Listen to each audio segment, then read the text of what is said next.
Number 1। Rule based trading क्या होती है?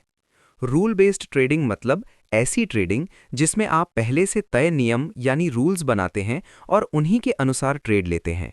कोई भावनाएं नहीं, कोई अंदाजा नहीं, सिर्फ नियम। इसमें 3 चीजें सबसे जरूरी हैं। एंट्री रूल, कब खरीदें बेचें। एग्जिट रूल, कब निकलें। Risk management rule. 2। Rule based trading क्यों जरूरी है? बिना नियम के ट्रेडिंग मतलब जुआ, नियम के साथ ट्रेडिंग मतलब profession.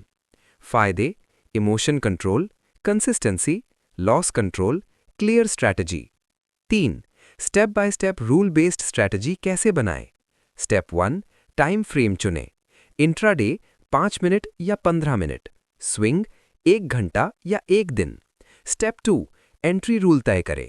Example: strategy beginner friendly, indicator 20 EMA, 50 EMA, RSI 14। By rule: 20 EMA 50 EMA के ऊपर क्रॉस करे, आरएसआई 50 से ऊपर हो, ग्रीन कैंडल क्लोज हो। सेल रूल: 20 ईएमए 50 ईएमए के नीचे क्रॉस करे, आरएसआई 50 से नीचे हो, रेड कैंडल क्लोज हो। Step 3। Stop loss rule: swing low के नीचे एसएल या 1:2 रिस्क रिवॉर्ड रेशियो रखें। अगर 100 रुपए का रिस्क है तो 200 रुपए प्रॉफिट टारगेट रखें। स्टेप 4। रिस्क मैनेजमेंट सबसे जरूरी। कैपिटल का सिर्फ 1 से 2% ही रिस्क करें।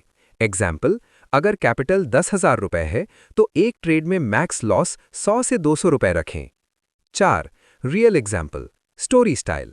मान लो आपने रिलायंस इंडस्ट्रीज का चार्ट खोला, 20 ईएमए ऊपर क्रॉस हुआ, आरएसआई 55 पर है, ग्रीन कैंडल बनी।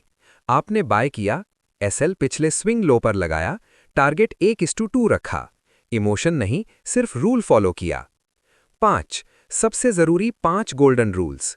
बिना सेटअप के एंट्री नहीं, एसएल जरूर लगाओ, रिवेंज ट्रेडिंग नहीं, डेली लॉस लिमिट तय करो, ट्रेडिंग जर्नल बनाओ। 6। ट्रेडिंग जर्नल कैसे बनाएं?